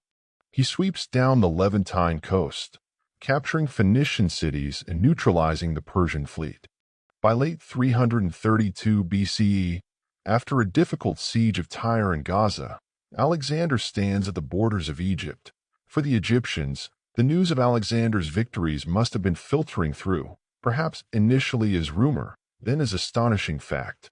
This young Macedonian king is defeating the seemingly invincible Persians? The same Persians who had crushed their own independence? It must have sparked a flicker of hope, or at least intense curiosity. Would this new conqueror be any different from the old ones? Could he be a liberator? The Persian satrap in Egypt at the time, a man named Mazax, finds himself in an impossible position. His forces are inadequate to resist Alexander, especially after the Persian defeats at Issus and the loss of the fleet. He knows that Darius III is far away, unable to send reinforcements in time. So when Alexander marches into Egypt in late 332 BCE, He is met not with resistance, but with open gates. Mazak surrenders Pelusium and then Memphis without a fight. This is a crucial mainstream historical fact. Alexander conquered Egypt without a battle. The Egyptians, weary of Persian rule and perhaps seeing Alexander as the lesser of two evils, or even as a potential restorer of their fortunes, welcome him. He is hailed by some as a liberator. You can imagine the scenes: Alexander, at the head of his victorious army, entering Memphis, the ancient capital, not as a destroyer, but as a new master, one who, at least initially, seems to respect their traditions. It is a stark contrast to the brutal reconquest by Artaxerxes III just a decade earlier. No wonder the Egyptians were probably thinking, well, he can't be worse than the last guy, and he has better hair. Alexander is a master of propaganda and symbolic gestures. He doesn't behave like a typical conqueror in Egypt. He makes a point of sacrificing to Egyptian gods, including the sacred Apis bull, which, according to legend, Cambyses had stabbed. Alexander is deliberately presenting a contrast. He is crowned pharaoh in Memphis, adopting traditional Egyptian royal titles. He is portrayed as a legitimate successor to the ancient pharaonic line, not a foreign oppressor. This is a shrewd move, helping to win over the powerful Egyptian priesthood and the general populace. One of the most famous events of Alexander's time in Egypt, and a quirky tidbit with profound historical consequences, is his journey to the Oracle of Siwa Oasis. This remote oasis in the Libyan desert was home to a renowned oracle of the god Ammon, the Greek equivalent to the Egyptian Ammonius. Alexander, with a small entourage, undertakes a difficult and dangerous trek across the desert to consult the oracle. What exactly happened in the inner sanctum between Alexander and the high priest is a mystery, as Alexander never fully revealed it. However, it is widely reported that the priest greeted Alexander as the son of Ammon/Zeus. This pronouncement, whether a genuine divine revelation or a clever piece of priestly diplomacy, has immense significance. It bestows upon Alexander a divine legitimacy, not just in Egypt, but across the Greek world where Zeus was the king of the gods. Historians still argue about Alexander's personal beliefs and motivations for the Siwa journey. Was he seeking divine confirmation of his own ambitions, or was it a calculated political move to bolster his authority? Regardless, it cements his image as more than just a mortal king. Before he leaves Egypt to continue his campaign against Darius III further east, Alexander makes another decision with far-reaching consequences. He found a new city on the Mediterranean coast, at a strategically advantageous spot in the western delta near the canopic mouth of the Nile. He names it, with characteristic modesty, Alexandria. This city, meticulously planned with a grid layout, will grow to become one of the greatest metropolises of the ancient world, a center of trade, learning, and culture, and the capital of Egypt for nearly 1,000 years. Its famous lighthouse, the Pharaohs, will be one of the 7 wonders of the ancient world, and its great library will house the accumulated knowledge of antiquity. Alexander himself wouldn't live to see its full glory, but its founding is perhaps his most enduring legacy in Egypt. Alexander spends only a few months in Egypt, from late 332 BCE to early 331 BCE. But in that short time, he fundamentally alters its destiny. He has broken the Persian grip, presented himself as a legitimate pharaoh with divine sanction, and laid the foundations for a new capital city that will become a beacon of Hellenistic civilization. As he marches out of Egypt, heading east towards his final confrontation with Darius III at Gaugamela, he leaves behind a land that is, once again, under foreign rule, but this time, the ruler is a Macedonian Greek, a self-proclaimed son of Ammon. The era of Persian domination is over. A new era, the Hellenistic age, is dawning, and Egypt is set to play a central role in this new world order. The pharaohs may have fallen, but Egypt is about to be reborn, transformed by the arrival of this young, world-changing liberator, Alexander the Great. Having been welcomed as a liberator and crowned pharaoh, doesn't linger in Egypt. His sights are set on the ultimate prize, the complete conquest of the Persian Empire and the pursuit of Darius III. As he marches east in 331 BCE, leaving Egypt under the administration of appointed governors, you might feel a sense of uncertainty in the Nile Valley. The Persian yoke is broken, yes, but what will this new Macedonian Greek rule truly mean? Alexander, for all his symbolic gestures of respect towards Egyptian traditions, is still a foreign conqueror, his ultimate aims vast and perhaps not entirely aligned with purely Egyptian interests. The years that follow are consumed by Alexander's incredible campaigns in Asia, culminating in the defeat and death of Darius III, and his armies pushing as far as India. News of these distant victories would filter back to Egypt, reinforcing the reality that they are now part of an enormous new empire, one even larger than the Persian one it replaced. But Alexander's empire, forged so rapidly by his military genius, proves to be too vast and too dependent on his personal leadership to hold together after his untimely death. In 323 BCE, Alexander dies in Babylon, not yet 33 years old, without naming a clear successor. His death unleashes decades of conflict among his ambitious generals, the Daedalci, meaning successors, who carve up his empire amongst themselves. For Egypt, the crucial figure to emerge from this chaotic period is Ptolemy, son of Lagus, one of Alexander's closest companions and most trusted generals. Ptolemy is a shrewd and cautious man. While other Daedalci engage in relentless warfare across Asia and Europe, vying for supreme control of the entire empire, Ptolemy focuses his efforts on securing Egypt for himself. He had been appointed satrap of Egypt by Alexander, and he uses this position to consolidate his power base. One of his most audacious early moves, a mainstream historical fact, is the hijacking of Alexander the Great's funeral cortege. Alexander's body was being transported from Babylon, supposedly to be buried in Macedon. Ptolemy intercepts it and brings it to Memphis in Egypt, and later to Alexandria. Possessing the body of the deified Alexander confers immense prestige and legitimacy. It's a masterstroke of political maneuvering, effectively staking his claim as Alexander's true successor in this part of the empire.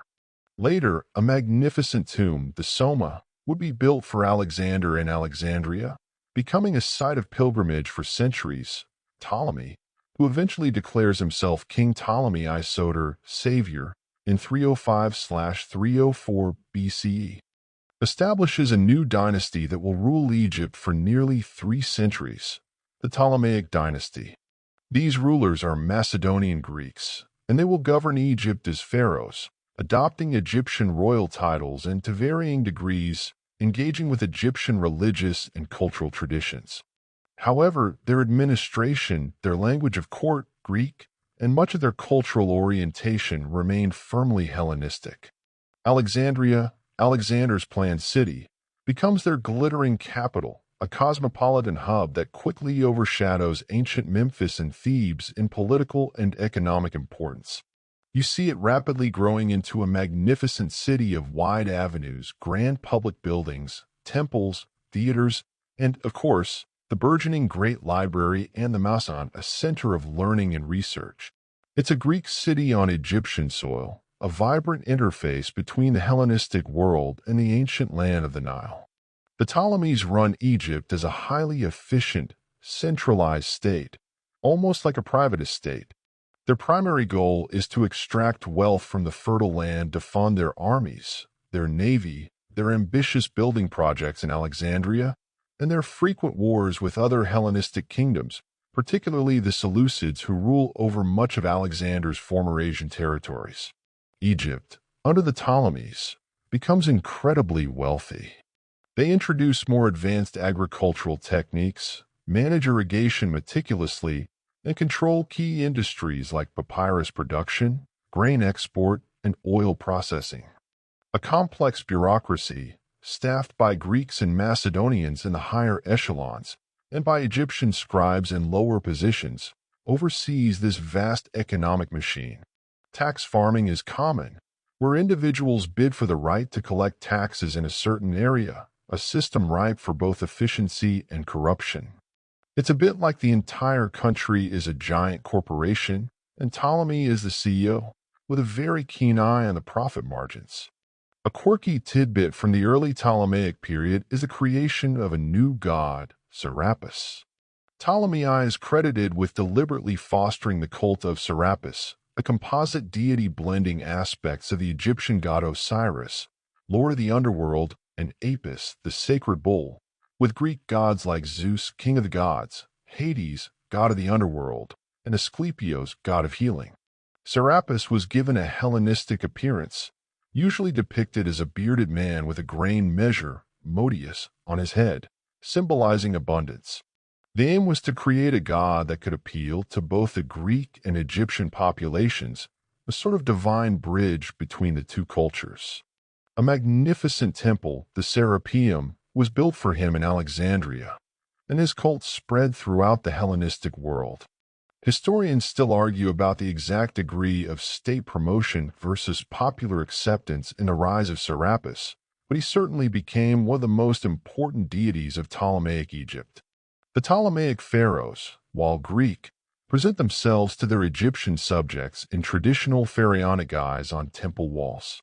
They are depicted making offerings to Egyptian gods, smiting Egypt's enemies, and wearing the double crown. They patronize Egyptian temples, undertaking significant building and restoration work, particularly in Upper Egypt at places like Edfu, Dendra, and Philae. These temples, built in a grand, traditional Egyptian style, are some of the best preserved examples of ancient Egyptian religious architecture we have today. This patronage is crucial for maintaining the support of the powerful Egyptian priesthood, who remain influential, especially outside Alexandria. It's a dual identity, Greek kings to the Greek world, Egyptian pharaohs to the native Egyptians. However, this doesn't mean it's always a harmonious blend. While there is cultural interaction, there is also a clear hierarchy. Greeks and Macedonians formed a ruling class, enjoying privileged status, owning large estates, and dominating the military and administration. Native Egyptians, while essential to the functioning of the state and its economy, often occupy a subordinate position. This can lead to resentment and, occasionally, to native revolts, particularly in Upper Egypt, which is further from the center of Ptolemaic power in Alexandria and has a stronger tradition of Egyptian autonomy. The Ptolemaic kings might wear the pharaoh's crown, but their Greek accent, so to speak, is always apparent. The legacy of Alexander has brought a new dynasty to Egypt, one that will bring both dazzling brilliance and deep-seated internal tensions. Life under the Ptolemaic dynasty is a fascinating, sometimes fraught, intermingling of two vibrant cultures, the ancient, deeply rooted civilization of Egypt and the dynamic, expansionist Hellenistic culture brought by Alexander's successors. You're walking through a world where Greek gymnasia and theaters might exist not far from millennia-old Egyptian temples, where people might worship Zeus Ammon or Isis alongside traditional Greek deities, and where legal documents could be written in Greek or Demotic Egyptian, sometimes even side by side.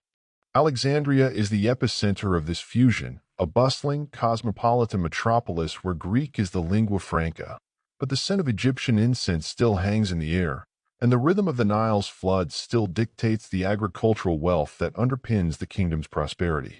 The Ptolemies, as we've seen, present a dual face. To the outside Hellenistic world, they are Greek kings, patrons of Greek learning, and commanders of Greek armies. To their Egyptian subjects, especially on temple reliefs, they are traditional pharaohs, upholding Ma'at and honoring the ancient gods. This isn't just superficial propaganda. It reflects a genuine effort to govern a diverse population. The great temples they built or embellished in Upper Egypt, like the magnificent Temple of Horus at Edfu or the Temple of Hathor at Dendra, are constructed in a purely Egyptian architectural style, with hieroglyphic inscriptions detailing Ptolemaic pharaohs performing the correct rituals. This sustained investment in traditional Egyptian religion is a mainstream historical fact, and was vital for securing the loyalty of the influential native priesthoods, who controlled vast economic resources and held considerable sway over the rural population. Think of it as a very long-term PR campaign, carved in stone. However, outside these grand temple precincts, especially in Alexandria and other Greek settlements like Ptolemy Hermia in Upper Egypt, founded as a Greek city to counterbalance Theban influence, Hellenistic culture is dominant. Greek becomes the language of administration, law for Greeks, literature, and sophisticated discourse. The Museion and Library of Alexandria attract scholars, poets, scientists, and philosophers from across the Hellenistic world. Figures like Euclid, the father of geometry, Eratosthenes, who accurately calculated the circumference of the earth, Archimedes, the brilliant inventor and mathematician, though he was based in Syracuse, he studied in Alexandria, and Callimachus, the influential poet and scholar, all flourished under Ptolemaic patronage. You can imagine the lively debates in Greek echoing through the colonnades of the Museion, a stark contrast to the solemn, ancient rituals being performed in the temples of Memphis or Thebes. This cultural interaction leads to fascinating blends and syncretisms. We've already mentioned Serapis, the deliberately created hybrid god. But the influence flows both ways.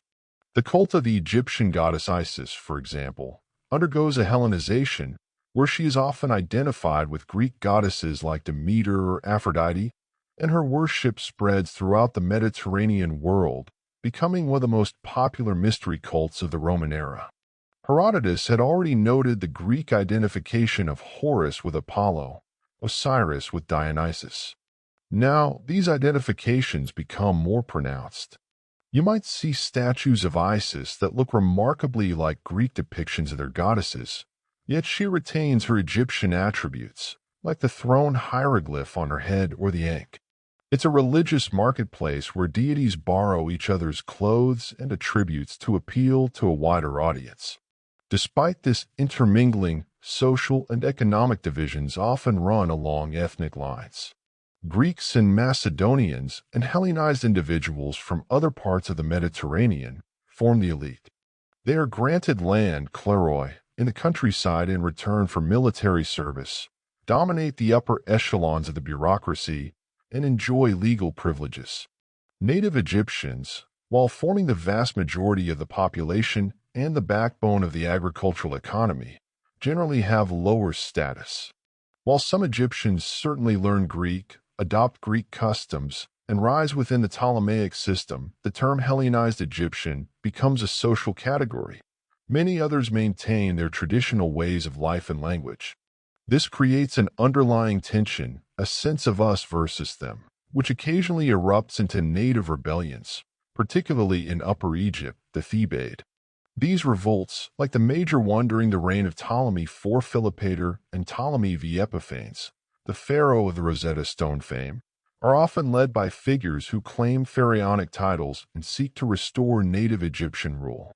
They are usually brutally suppressed, but they highlight the persistent fault lines within Ptolemaic society. A quirky tidbit reflecting this cultural blend and the practicalities of Ptolemaic administration is the Rosetta Stone itself. Discovered in 1799 during Napoleon's Egyptian campaign, this famous stele contains a decree issued in 196 BCE on behalf of King Ptolemy V Epiphanes. What makes it so crucial for deciphering hieroglyphs is that the decree is inscribed in three scripts: hieroglyphic, used for sacred texts; Demotic, the everyday script of ancient Egypt; and Greek, the language of the administration. The content of the decree itself is fairly standard, granting tax exemptions and other privileges to the Egyptian priesthood in return for their support of the young king during a period of unrest. But its trilingual nature speaks volumes about the society that produced it, one where different linguistic and cultural worlds had to communicate.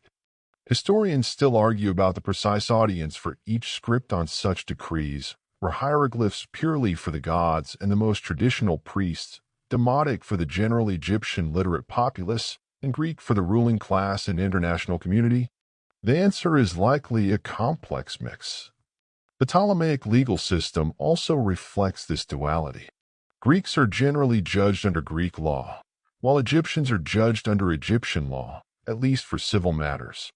However, there is increasing interaction and influence between the two systems over time. Intermarriage occurs, though perhaps not as frequently in the upper echelons of society initially. Children of mixed parentage further blur the lines.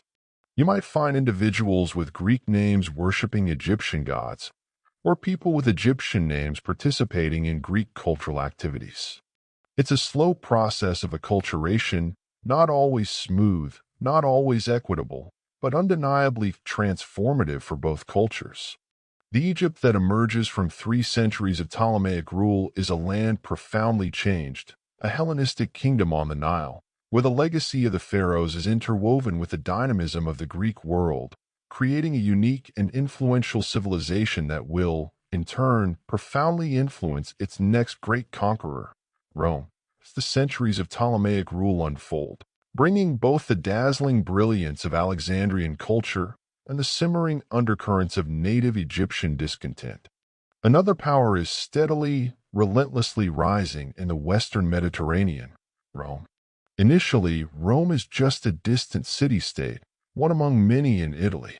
But through a series of wars and alliances, it consolidates its control over the Italian peninsula, then defeats its great rival Carthage in the Punic Wars, becoming the dominant force in the Western Mediterranean. By the 2nd century BCE, Rome is increasingly looking east, intervening in the complex politics of the Hellenistic kingdoms, including Ptolemaic Egypt. You can almost sense the shift in the geopolitical winds, a new powerful gravity beginning to exert its pull. The early interactions between Rome and Egypt are often diplomatic and sometimes even supportive. Rome, in its rise, occasionally finds common cause with Egypt against other Hellenistic powers like the Seleucid Empire or Macedon. There's a famous incident in 168 BCE, known as the Day of Eleusis, which dramatically illustrates Rome's growing influence. The Seleucid king Antiochus IV Epiphanes has invaded Egypt and is poised to capture Alexandria. A Roman envoy, Gaius Popilius Laenas, confronts Antiochus outside the city. When Antiochus asks for time to consider Rome's demand that he withdraw, Popilius draws a circle in the sand around the king with his staff and demands an answer before Antiochus steps out of it. Intimidated by Rome's unambiguous threat, Antiochus agrees to withdraw his forces. This is a mainstream historical fact, and it's a stunning demonstration of Roman power. They didn't even need to send an army, just a stern message delivered by an old man with a stick. Egypt is saved by Rome, but it also becomes clear that Egypt is now, in many ways, a Roman protectorate, its independence increasingly dependent on Roman goodwill. As the Ptolemaic dynasty continues, it is plagued by internal strife, succession disputes, and often weak or ineffective rulers. Brothers marry sisters, a tradition going back to some pharaonic precedents, but also common among the Ptolemies to keep power and wealth within the family, leading to complex and often bloody family feuds. Ptolemy VIII Euergetes II, nicknamed Physcon, Potbelly, due to his obesity, is a particularly notorious example, known for his cruelty and his protracted struggles with his sister wife Cleopatra II and later his other sister wife and niece Cleopatra III. This internal decay weakens the Ptolemaic state, making it more vulnerable to external pressures and more reliant on Roman intervention to settle dynastic quarrels. You see Roman senators and generals becoming increasingly involved in Egyptian affairs, acting as arbiters, patrons, and sometimes kingmakers. It's like a failing family business repeatedly asking for bailouts from an increasingly powerful and interested neighbor who starts to dictate how the business should be run. The immense wealth of Egypt, its grain, its gold, its strategic position, is a constant lure for ambitious Roman politicians. Egypt becomes a crucial source of grain for the city of Rome, and control over the supply gives significant leverage. Roman moneylenders also extend vast loans to perpetually cash-strapped Ptolemaic rulers, further increasing Roman influence. It's a creeping economic dependence that mirrors the growing political subservience. A quirky tidbit from this period of increasing Roman involvement is the will of Ptolemy X Alexander I. According to some Roman sources like Cicero, when Ptolemy X was driven out of Egypt around 88 BCE, he supposedly made a will bequeathing Egypt to the Roman Republic. Later, Ptolemy Apion, the last Ptolemaic king of Cyrenaica, a neighboring territory, also ruled by a branch of the Ptolemies, definitely did leave his kingdom to Rome in his will in 96 BCE. Historians still argue about the authenticity and legal standing of Ptolemy X's alleged will regarding Egypt itself. Was it genuine, a forgery, or a Roman political fiction designed to justify future annexation? Regardless, the idea that a Ptolemaic king might will Egypt to Rome hung in the air, a convenient pretext should Rome ever decide to take full control. It's like leaving your keys with your neighbor, and then your neighbor claiming you also left them the house. The late Ptolemaic period sees a succession of pharaohs who were essentially Roman clients. Ptolemy XII Elites, the flute player, father of the famous Cleopatra VII, spends a fortune in bribes to Roman senators to secure recognition of his rule and later to be restored to his throne after being briefly deposed. He even cedes Cyprus to Rome to curry favor. His reign is marked by exorbitant taxation to pay these Roman debts, leading to widespread discontent among the Egyptian population. You can imagine the average Egyptian farmer, struggling to make ends meet, seeing even more of his produce siphon off to satisfy the demands of these distant, powerful Romans and their increasingly puppet-like pharaoh. The Roman presence in Alexandria becomes more pronounced. Roman businessmen, soldiers, and officials are common sights. The city, while still a vibrant center of Hellenistic culture, is also becoming a key node in Rome's expanding sphere of influence. The great library still functions, scholars still debate, but the political decisions that truly matter are increasingly being made not in the Ptolemaic palace, but in the Roman Senate or by powerful Roman generals campaigning in the East. The internal weaknesses of the Ptolemaic dynasty, combined with the inexorable rise of Roman power, create a situation where Egypt's formal annexation by Rome seems almost inevitable. The sovereignty of the Ptolemaic pharaohs is becoming a thin veneer over a reality of Roman domination. The shadow that Rome casts is no longer distant, it is directly overhead, engulfing the land of the Nile. The stage is being set for the final act of Ptolemaic rule, an act that will feature one of history's most iconic figures in a desperate gamble to preserve her kingdom's independence against the overwhelming might of Rome. The fall of the Pharaohs, which began centuries ago with internal divisions and foreign invasions, is nearing its dramatic conclusion, not at the hands of Assyrians, Persians, or even Cushites, but under the eagle standards of Rome. The end of Egypt's long serpentine journey as an independent or even semi-independent kingdom culminates in the reign of its most famous and ultimately last pharaoh, Cleopatra VII Philopator. You see her not just as the Hollywood caricature, but as a highly intelligent, educated, and politically astute ruler fluent in multiple languages, including significantly Egyptian, a rarity among the later Ptolemies who mostly stuck to Greek. She inherits a kingdom teetering on the brink, deeply indebted to Rome, and caught in the maelstrom of Roman civil wars.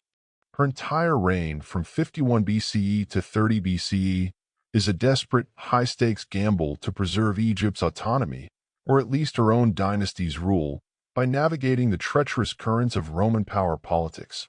Cleopatra initially rules jointly with her younger brothers, Ptolemy XIII and then Ptolemy XIV, in traditional Ptolemaic fashion, which often involved sibling marriage and intense rivalry. Her early years are marked by internal power struggles and court intrigues. But the decisive factor in her career and Egypt's fate is her entanglement with two of Rome's most powerful men, Julius Caesar and Mark Antony. When Caesar arrives in Alexandria in 48 BCE, pursuing his rival Pompey, whom Ptolemy X's courtiers had treacherously murdered, hoping to curry favor with Caesar, a miscalculation, Cleopatra seizes her opportunity. The famous story of her being smuggled into Caesar's presence rolled up in a carpet or linen sack, a quirky tidbit whose exact details are debated, but the daring initiative is characteristic, highlights her boldness. She needs Caesar's support to overcome her brother's faction, and Caesar, a seasoned politician, sees in Cleopatra a potentially valuable client ruler for Egypt, a vital source of grain and wealth. Their political alliance quickly blossoms into a personal one. Cleopatra bears Caesar a son, Caesarion, Ptolemy 15 Philopator Philometor Caesar, whom she proclaims as Caesar's child and her co-ruler. This is a hugely significant claim, potentially linking the Roman world and the Egyptian throne in a very direct way. You can imagine the whispers in Rome and Alexandria, the son of Caesar who is also a pharaoh. For a time, with Caesar's backing, Cleopatra's position seems secure. She even visits Rome with Caesarion, a move that undoubtedly causes a stir in the conservative Roman elite. However, Caesar's assassination in 44 BCE throws everything into turmoil once again. Cleopatra has lost her powerful Roman protector. In the ensuing Roman power struggles, Cleopatra eventually aligns herself with Mark Antony, one of Caesar's principal avengers and a leading member of the Second Triumvirate, which rules Rome. Their relationship, like hers with Caesar, is a complex mix of political expediency and genuine affection. Antony needs Egypt's resources for his campaigns in the east against Parthia and for his rivalry with Caesar's adopted son, Octavian. Cleopatra needs Antony's military might to secure her throne and perhaps even to expand Egyptian influence, dreaming of restoring some of the glories of the Ptolemaic Empire's earlier days. Their alliance is famously lavish, centered in Alexandria, which becomes their opulent base of operations. They have 3 children together. Antony even grants Cleopatra and their children territories in the eastern Mediterranean in an event known as the Donations of Alexandria, where he proclaims Caesarion as Caesar's true son and heir and declares Cleopatra Queen of Kings. This is seen in Rome, particularly by Octavian, as an outrageous affront to Roman dignity and a sign that Antony is going native, completely under Cleopatra's spell. Octavian, a master propagandist, skillfully uses Antony and Cleopatra's relationship against them. He portrays Antony as a man bewitched by an oriental femme fatale, abandoning Roman virtues and intending to move the capital of the Roman world to Alexandria. He paints Cleopatra as a dangerous foreign queen aiming to rule Rome. This propaganda war is highly effective in turning Roman public opinion against Antony. The Donations of Alexandria is the final straw for many in Rome. Historians still argue about the precise nature of Cleopatra's ambitions. Did she genuinely believe she could rule alongside Antony over a vast Eastern Empire, or even influence Roman politics directly? Or was she primarily focused on securing Egypt's independence and her children's future? It was likely a combination, a bold but ultimately ill-fated vision. The final confrontation comes at the naval battle of Actium in 31 BCE. Octavian's fleet, commanded by the brilliant Admiral Marcus Vipsanius Agrippa, decisively defeats the combined forces of Antony and Cleopatra. Following the battle, Antony and Cleopatra flee back to Egypt, their cause largely lost. Octavian pursues them, and in 30 BCE, he invades Egypt. As Octavian's forces close in on Alexandria, Antony, receiving a false report of Cleopatra's death, commits suicide. Cleopatra, seeing no hope of a favorable negotiation with a cold and calculating Octavian and unwilling to be paraded in a Roman triumph, also chooses suicide. The traditional account, a mainstream historical fact immortalized by Shakespeare and countless artists, is that she died from the bite of an asp, an Egyptian cobra, smuggled to her in a basket of figs.